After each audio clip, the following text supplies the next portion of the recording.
Ne t'est-il pas arrivé que tu évolues dans un certain domaine avec un autre, mais tu as l'impression que les résultats que vous produisez ne sont pas au même niveau? C'est comme si à chaque fois, les efforts de l'autre sont couronnés de beaucoup de résultats et les tiennes sont, si pas médiocres, moyenne ou normale. Mais l'autre va toujours au-delà de la normale. Bien-aimé dans le Seigneur, j'aimerais te faire comprendre qu'on peut tous être prophètes, on peut tous être enseignants, on peut tous être entrepreneurs, on peut tous. Mais attention, il existe une réalité importante, ça s'appelle la dimension de grâce.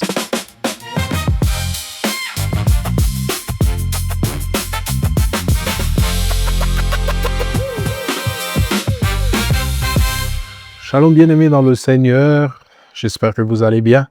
Je vous retrouve encore aujourd'hui pour la suite de ce qu'on a commencé la fois dernière. On aime bien le rappeler, ce que nous sommes venus faire ici. Au fait, ici, on vient entrer en profondeur des Saintes Écritures. L'idée, c'est de trouver de la lumière par le Saint-Esprit, afin que notre marche au quotidien soit celle des lumières qui éclairent le monde, qui éclaire nos familles, qui éclaire les nations de la terre. Depuis la fois dernière, nous avons commencé notre série sur comprendre la grâce. Et j'aimerais préciser, la grâce dont il est question ici, c'est la grâce de Dieu, bien évidemment. Nous voulons comprendre la grâce de Dieu.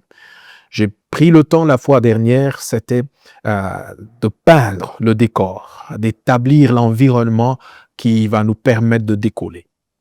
Nous avons expliqué pourquoi est-ce que c'était nécessaire de connaître et de comprendre la grâce de Dieu. Deuxièmement, j'ai essayé d'expliquer c'était quoi la grâce de Dieu, quelle était la définition de la grâce en partant des deux mots d'origine hébraïque et grecque. Après ce que j'ai fait, j'ai essayé d'établir un peu la nuance ou la relation, je vais le dire comme ça, qui existe entre l'amour de Dieu et la grâce de Dieu. Et je nous ai dit, une phrase qu'on devait retenir dans cette nuance, c'est que la grâce de Dieu est une faveur imméritée parce que son amour est inconditionnel. C'est une phrase que tu dois te répéter tous les jours. C'est une phrase que tu dois faire connaître à tout le monde, que la raison de la grâce de Dieu, c'est l'amour de Dieu. C'est parce qu'il est amour qu'il disponibilise cette grâce. La grâce, l'amour, j'ai dit, c'était le terrain d'où germe la grâce de Dieu, la compassion de Dieu, la miséricorde de Dieu et la bonté même de Dieu. Sans l'amour de Dieu, ces choses ne peuvent pas être extériorisées et manifestées dans la vie des hommes. Et pour aujourd'hui, j'aimerais qu'on continue dans cette lancée. J'aimerais vous donner quelle est la description biblique de la grâce. Je veux dire, quelles sont les caractéristiques de la grâce de Dieu. Parce que c'est une grâce différente de celle des hommes. On parle bien de la grâce de Dieu. D'où il est nécessaire de comprendre quels sont, selon la Bible, les traits personnels particuliers de la grâce. Allons-y ensemble. La première caractéristique de la grâce que nous devons retenir, c'est que la grâce est glorieuse. La grâce est glorieuse. Éphésiens chapitre 1, le verset 5 au verset 6, la Bible déclare ceci: « Nous ayant prédestinés dans son amour à être ses enfants d'adoption par Jésus-Christ, selon le bon plaisir de sa volonté. » Verset 6, « À la louange de la gloire de sa grâce qu'il nous a accordée en son bien-aimé. » Donc la raison pour laquelle il nous prédestine à être ses enfants dans son amour, à être ses enfants par adoption, c'est pour servir à la louange de quoi? De la gloire de sa grâce. Donc, on attache la gloire à la grâce. La grâce est donc glorieuse. Mais de quoi est-ce qu'il s'agit? Quand on parle d'une grâce glorieuse, ici, la gloire, bien-aimée dans le Seigneur, dans le grec doxa, parle de la splendeur, de la magnificence, de la brillance de quelque chose. Quand on parle de la gloire de la grâce ici, ça veut dire que la grâce a une splendeur. La grâce a une magnificence. Mais d'où est-ce que la grâce tire sa grandeur, tire sa splendeur? Elle la tire de Dieu. On le sait tous que Dieu est un Dieu de gloire. Et quand on parle de la gloire de Dieu, de quoi il s'agit? Quand on parle de la gloire de Dieu, on parle de tout ce qui constitue Dieu, tout ce qui fait de Dieu Dieu. Au fait, quand on parle de la gloire de Dieu, on est en train de parler de sa sainteté, on parle de sa grandeur, on parle de sa puissance, on parle de sa pureté, on parle de sa sagesse, on parle de ses atouts et de ses attributs éternels. Toutes ces choses forment ce qu'on appelle la gloire de Dieu. Rappelez-vous, quand Moïse a demandé de voir la gloire de Dieu, quelle était la réponse de Dieu? Il dit, personne ne me voit et qu'il puisse vivre. Vous voyez? Pourquoi? Mais Moïse, la question que je me pose, ou la toute première fois que j'étais en face de ce texte, la question que je me suis posée était celle-ci. Seigneur, Moïse demande de voir la gloire. Comment tu dis que s'il te voit, il mourra? Parce que la gloire de Dieu, c'est lui, c'est sa personne. La gloire de Dieu, c'est tout ce qui constitue Dieu. En fait, en faisant cette demande, Moïse demandait, ou ce qui est sous-entendu, Moïse demandait de voir Dieu.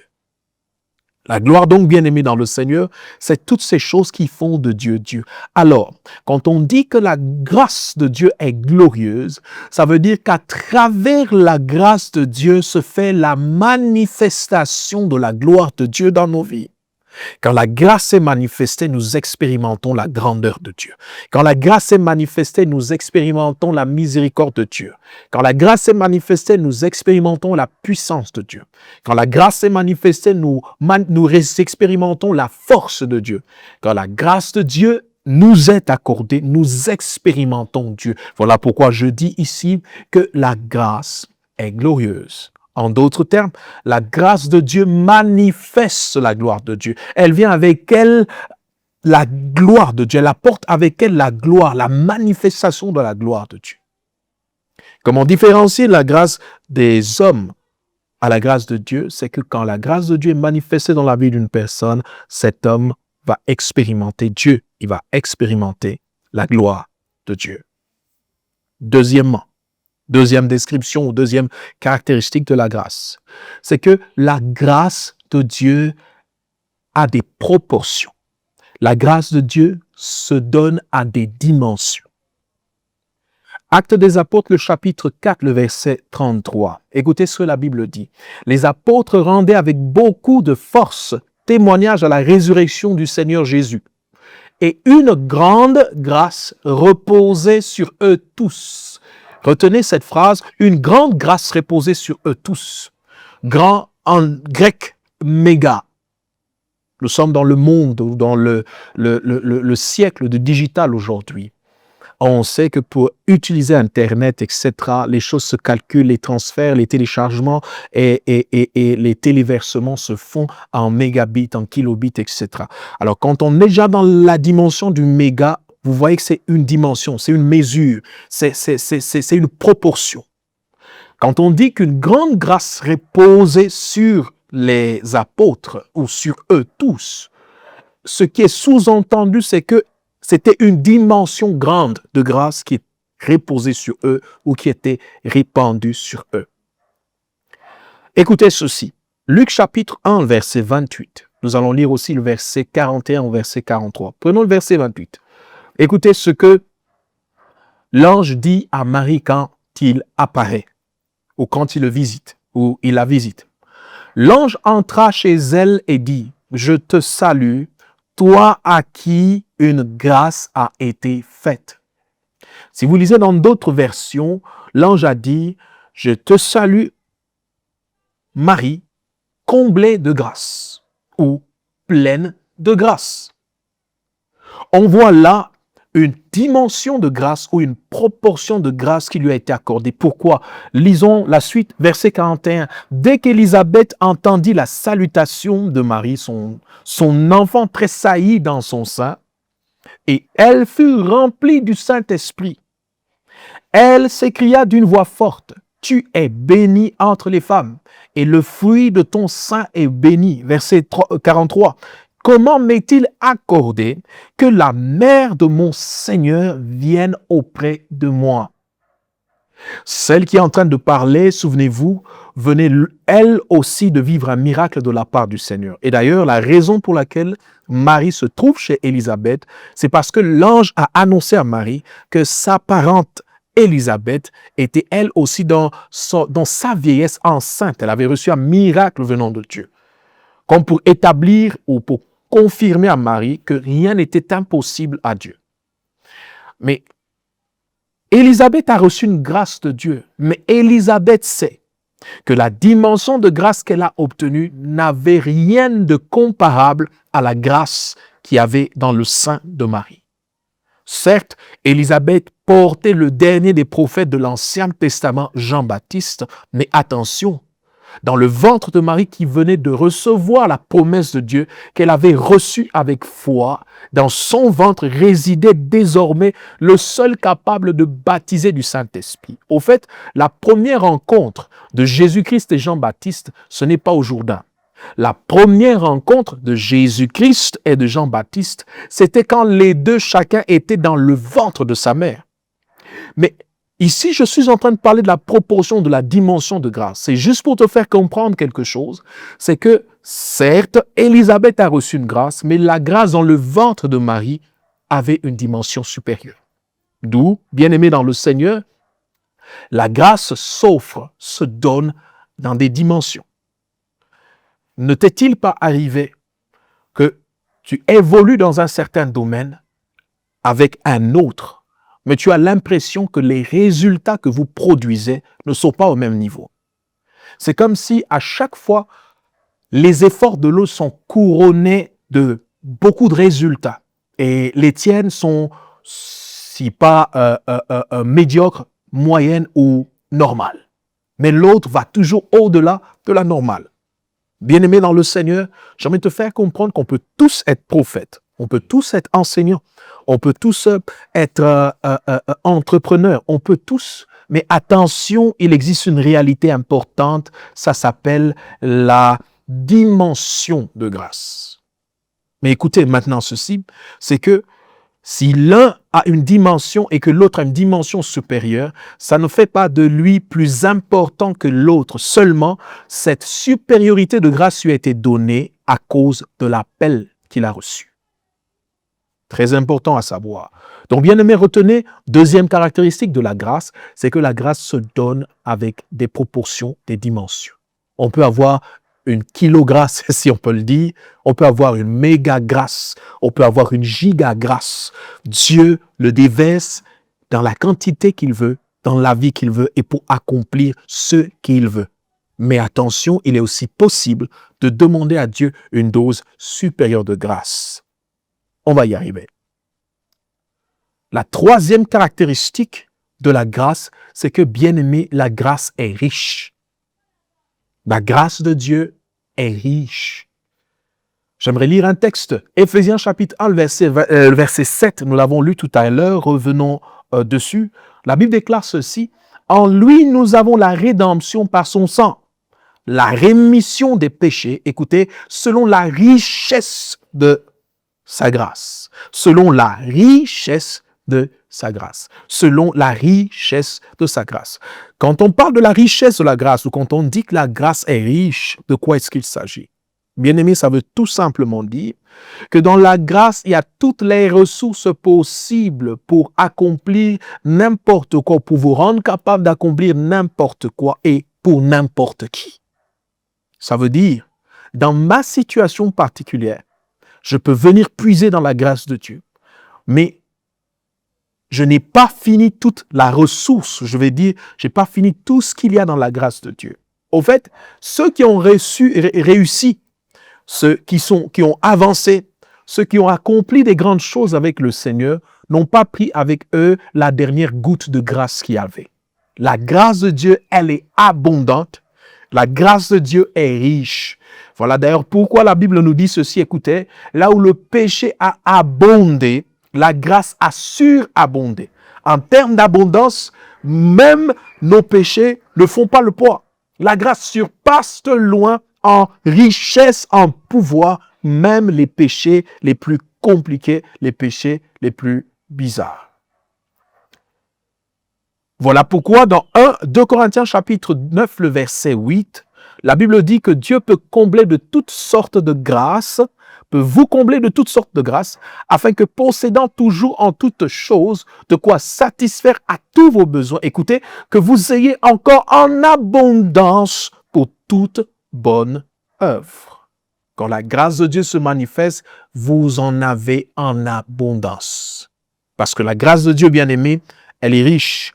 Personne ne peut s'accaparer de la grâce et que les autres en soient dépourvus. Nous pouvons tous obtenir grâce de la part du Seigneur. Nous pouvons tous puiser, chacun à son tour et chacun selon le contexte de sa vie. Prochaine caractéristique et la dernière, c'est que la grâce de Dieu est variée. Non seulement qu'elle est riche, mais attention, la grâce de Dieu est variée. 1 Pierre chapitre 4, le verset 10, écoutez. Comme de bons dispensateurs des diverses grâces, retenez, diverses grâces de Dieu, que chacun de vous mette au service des autres le don qu'il a reçu. La fois dernière, lorsqu'on s'est vu, je nous ai parlé, n'est-ce pas, de la grâce en grec qui veut dire charis. Et le produit de cette grâce ou les dons de la grâce qu'on appelle charisma, charismata. Bien-aimés dans le Seigneur, on est dans cette optique-là, que la grâce de Dieu est diverse. La grâce de Dieu se manifeste de diverses manières. Parce que rappelez-vous, elle est glorieuse. Elle manifeste tout ce qu'il y a en Dieu. Ça veut dire, dans mon cas à moi, si la grâce de Dieu dit, ou si la grâce de Dieu que je demande veut dire être fortifié pour vaincre une tentation, pour vaincre dans une épreuve, la grâce prendra cette forme-là. Si pour quelqu'un d'autre, la grâce veut dire l'ouverture d'une porte, une opportunité, une réussite quelque part, la grâce peut prendre cette porte-là. Mais allons-y dans le domaine des dons. N'est-ce pas qu'il est écrit dans 1 Corinthiens, le chapitre 12, n'est-ce pas? Les dons du Saint-Esprit. On a dit qu'il y a diverses dons de l'Esprit. L'un a reçu la prophétie. L'autre a reçu le discernement des esprits. L'autre, c'est le parler en langue, en d'autres langues. L'autre, c'est l'interprétation. L'autre, c'est les guérisons. L'autre, c'est les miracles, etc. Donc, on voit que la grâce de Dieu, à travers ces manifestations qu'on appelle les dons de la grâce, est diverse. C'est de ça que Pierre parle ici. Il dit, étant dispensateur des diverses grâces, chacun a reçu une grâce. Rappelez-vous ce que Paul dit à Timothée. Il lui dit ceci.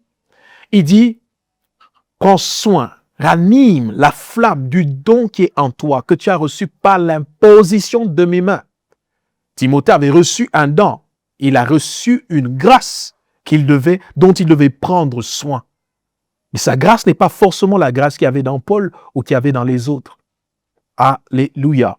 Éphésiens chapitre 3, le verset 10, écoutez. Afin que les dominations, les autorités, dans les lieux célestes, connaissent aujourd'hui par l'Église la sagesse infiniment variée de Dieu. Pourquoi je lis ce texte, c'est pour te faire comprendre. Si la sagesse de Dieu est variée, infiniment variée, alors sa manière de manifester sa grâce est variée. Dieu n'est pas limité. Alors, à compter d'aujourd'hui, quand tu penses à la grâce, quand tu regardes à ta vie, rappelle-toi toujours que la grâce de Dieu, elle est glorieuse. Elle manifeste la gloire de Dieu dans la vie de celui qui la reçoit. La grâce de Dieu est proportionnelle. Si tu as déjà vécu une dimension de grâce, sache-le qu'il existe une dimension supérieure de grâce, qui n'attend que des hommes et des femmes disponibles, qui n'attend que des hommes et des femmes qui sont conscients que cette dimension de grâce est disponible. La preuve, tu le vois tous les jours.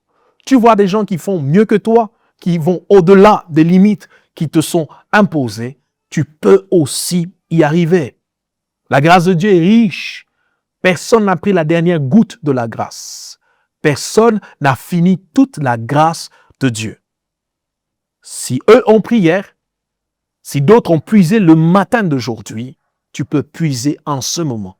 Tu peux puiser demain matin. La grâce de Dieu est riche, elle est abondante, elle surabonde toujours. Elle va au-delà de nos faiblesses, elle va au-delà de nos erreurs. La grâce de Dieu est variée. Elle existe en plusieurs types. Voilà pourquoi nous avons même lu, n'est-ce pas, 2 Corinthiens chapitre 9, le verset 8, la Bible déclare que Dieu peut vous combler de toutes sortes de grâces. Il existe des sortes de grâces.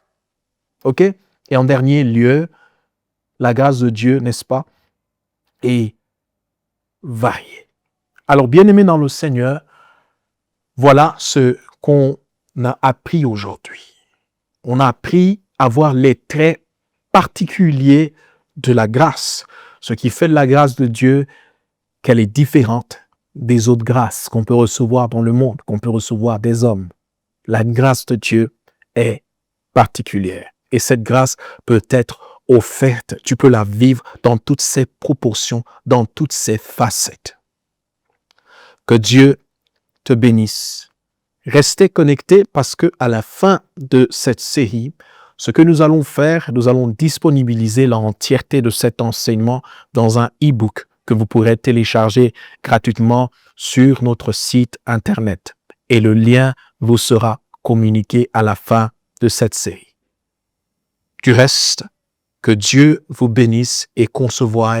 On se retrouve la fois prochaine. Ciao.